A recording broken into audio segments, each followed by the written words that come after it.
Hey, welcome back to the channel. This is Rob here at Smirking on Reviews, back to talk more Batman, the animated series. We are on Season 1. We've made it to Episode 11. It's called Be a Clown. So full spoilers if you haven't seen this episode. I want to welcome back everybody that watches these, because I still love talking about them. It's so much fun. Also, just to let you know, starting today, we're also starting Justice League, the animated series. We're doing Part 1 of Secret Origins. That'll be up sometime today as well. So, jumping into all the trivia and stuff before we get into the actual plot, synopsis, and recap. Only real person on here that was worth mentioning, besides, of course, say it like that, but I've been mentioning how great Kevin Conroy is and how great Mark Hamill is, and everybody on this show is great. Jim Cummings, though, has a cameo in here as the real Jekko. Jim Cummings is like Darkwing Duck. I just started rewatching Darkwing Duck recently just because it's on Disney Plus. You can hear that voice.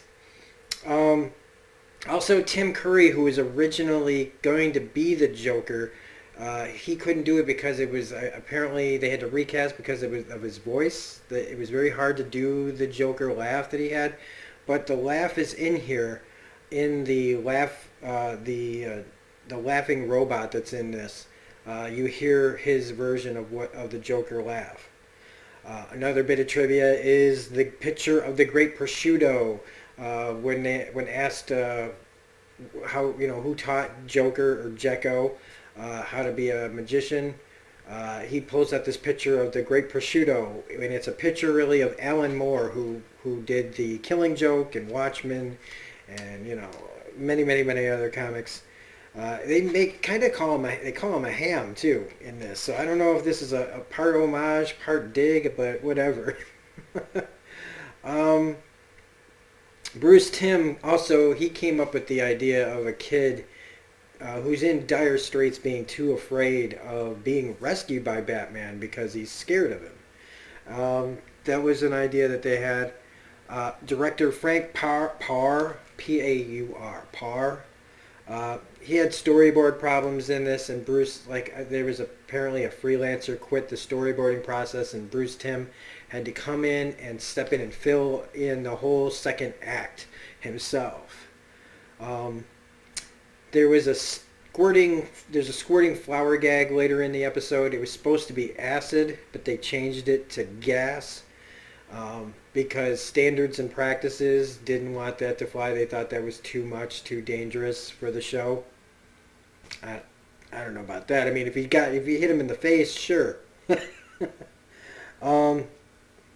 There's a photographer at the party, and that is also another homage to a Golden Age Batman character called Ali Babel. I've never heard of this guy, but now I'm going to definitely look him up. This is also an episode that uses a Harry Houdini trap that Joker uses later, and it's also the first time that Batman is knocked out and wakes up in a trap. Very much kind of to me like the old Batman, the 60s version, which a lot of this episode kind of reminds me of the 60s show, except in a serious way. There's just a lot of puns, a lot of jokes that are just really back. Joker has the best lines, but there's this episode reminds me a lot of the Adam West show, but just done more, dark and more adult. And so next, before we get in, we always try to give a tip of the hat to the smaller people, the people that don't, when I say smaller, I don't mean smaller, just people that don't get mentioned. We always talk about how great Mark is and how great Kevin is, but we also like to bring up the people, the unsung heroes, the people that make the show behind the scenes. And since this episode had some storyboard problems, we're going to talk about the people who did the storyboards on here, and that is there are three of them. The first one is Joe Denton. Unfortunately, Joe Denton passed in 2003, but he worked on Family Guy and goes all the way back to the original Ghostbusters show. So sorry to hear that. I mean, hey, you get mentioned in a video, let's see, 16 years after your passing, somebody like me is still mentioning your name. So you never, we never die as long as people remember, right? So good on you, Joe Denton. We hardly knew ye. I never knew you. Jim Janes. He did stuff. He's still working apparently. How do I say it like that? Apparently, he's still his latest credit was Sherlock Holmes in the 22nd century. I like that, and all the way back to a show called Robotics with a TIX for the robotics part.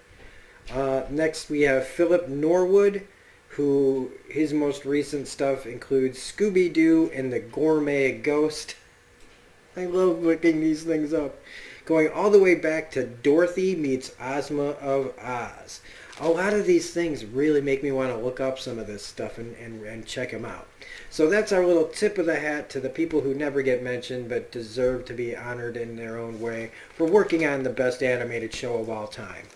So let's get into the episode proper now. You've been watching it behind me anyway. This episode, it's not one of the best episodes, but it is a great. Joker has so many good lines in this.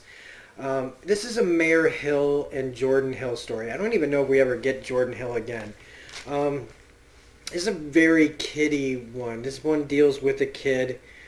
That's the mayor's kid, Jordan. Sorry, I've been awake for a long time, so I'm trying not to ramble.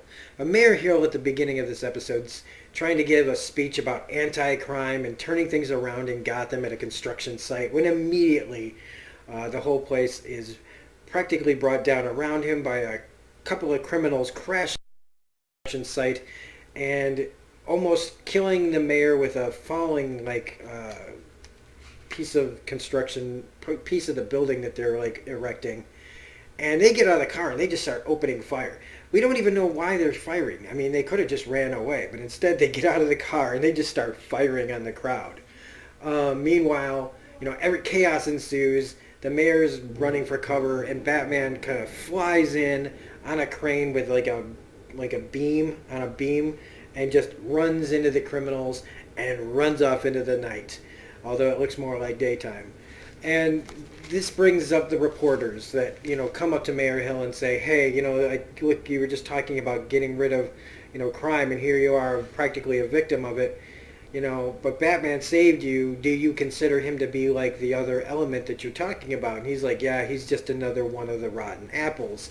He's just as bad as the Joker, who just so happens to be watching TV at that very moment and does not like to be compared with Batman.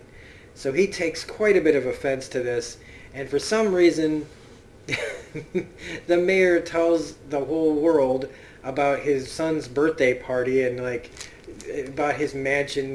Nobody can break into my mansion. The crime's not going to affect me there, which Joker takes on as challenge accepted.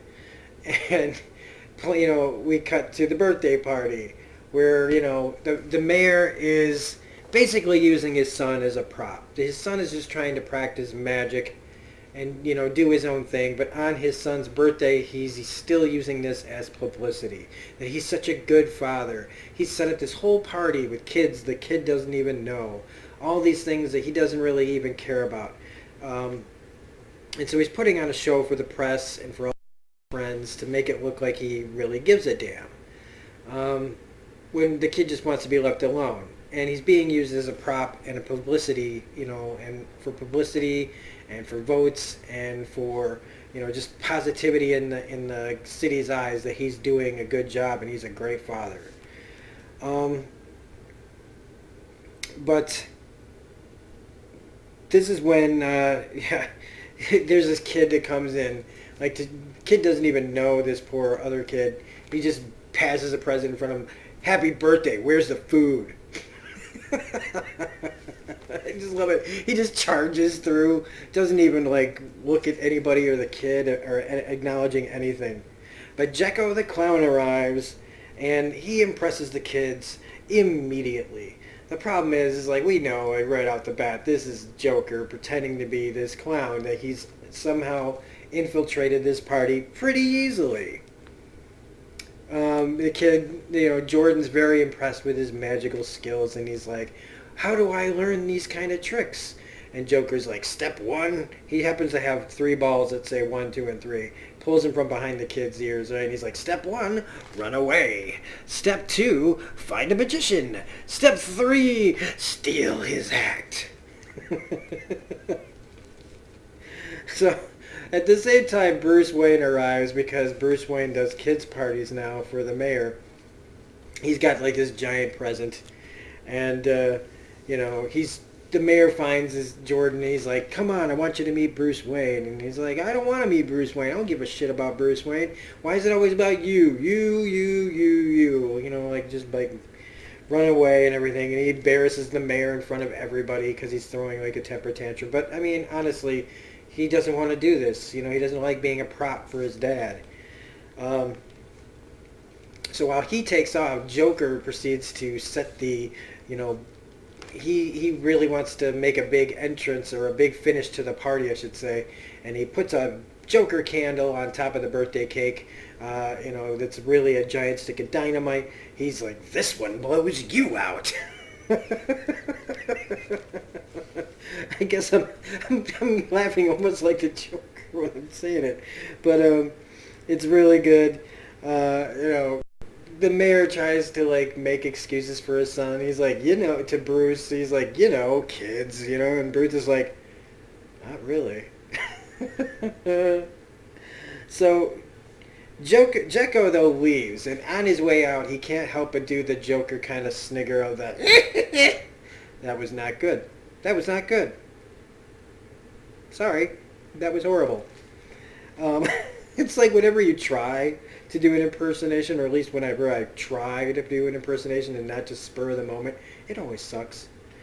But he does the laugh and Bruce recognizes it, but he's not 100%, and he scans the crowd. He sees the Joker candle and he's like, oh shit.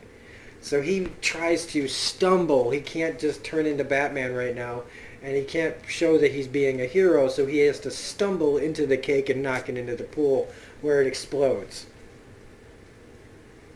Meanwhile, after all is said and done, Gordon finds the real Jekko, this one voiced by Jim Cummings, as I said earlier. And I just love it. He's just like, just this grizzly old clown. But we find out that Jordan sneaked into the Joker's van. And, they get all the way back to Joker's lair. He's still laughing and giggling and, changing out of his costume. Already the news reporters are on TV saying that the bomb didn't kill anybody. I thought that's what would piss Joker off, that the bomb went off and didn't actually kill anybody because the mayor's still alive. But they say that, it wasn't a bomb, it was faulty wiring in the pool that caused an explosion. And even Joker's like, yeah, right. But Jordan reveals that he's followed the Joker here because he wants to learn magic from him. And Joker really almost loses it here. He really is like, what are you doing here? Like, he knows that if the kid's here, the Batman is soon to follow, And he's just trying to lay low, Like, he's just, this little lark was just a kind of an impromptu attack on the mayor while he plots whatever his greater plan will be. But he decides to turn the kid into his little protege, which means he's going to use him until the kid gets killed or something. But when he finds out that Jordan's gone, he has this immediate fast turnaround of caring. Like, oh my God, I'm a horrible father. And it's really, really fast and really, really kind of jarring because of how awful he was being. Just really awful. And while you could say, yes, he would care about his son, it's a real 180. Really fast. Like, I almost would have thought for a second that he should have had this moment of, what's wrong with him? Why did he run off? Kind of. I would have thought that that's the way they would have written him. But I don't think they wanted to make the mayor a complete asshole. Just partially. Joker tries to show, Jordan tricks like sword swallowing and things like that. But it's too scary for Jordan, and he's starting to realize that maybe he shouldn't be following the Joker, which, doy. Kids, right? Am I right? So, he sees that Batman's there. He calls him the Caped Coconut, which is great. Again, all of Hamill's lines, man, not only are they written well, but they are just always delivered with such great panache. So Jordan helps lure Bats in, standing there, and Batman, like, seeing Jordan's like, you gotta get out of here, but the kid runs because he's scared of Batman. He's more scared of Batman than he is of the Joker, which, is part of the meaning of the story that doesn't really come across that great. Because the Joker's a scary guy, and the kid should automatically be like, what the hell? And kind of throughout this, he's still dressed as Jekyll. Like, the kid's just not getting it that this is not Jekyll, it's the Joker. Because later, when he takes off the rest of the Jekyll makeup here in a second, then it's finally revealed, that's me. Like, oh, geez, like, you're just like Clark Kent. I would have never known that it was you with, Superman without those glasses. The sharp cards is pretty cool. And we get, like I said, there's a lot of kind of puns and cheesy lines like, take a card, take all the cards. And now it's my deal. Which is great. But he knocks Batman out with gas, and he ends up in the underwater Houdini tank that we see here. Which is pretty cool, actually. It's a pretty nifty idea, because, Batman being an escape artist, he eventually gets out. But not before Jordan's like, this isn't right. We need to let him out of there. We're going to kill him. And he's kind of like, yeah, what was it? Like, that's what they call a finale or something like that. And so the kid finally realizes, I also like how he used the fortune teller to decide his fate. Very Tom Hanks, from very much like the machine from Big with Tom Hanks.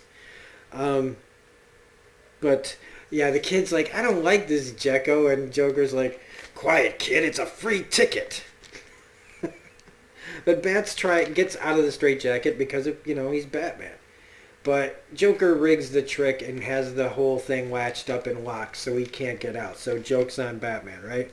And, he doesn't even flinch. He doesn't even try to get away because he knows he's basically got him. But Jordan turns the tables on Joker for a second.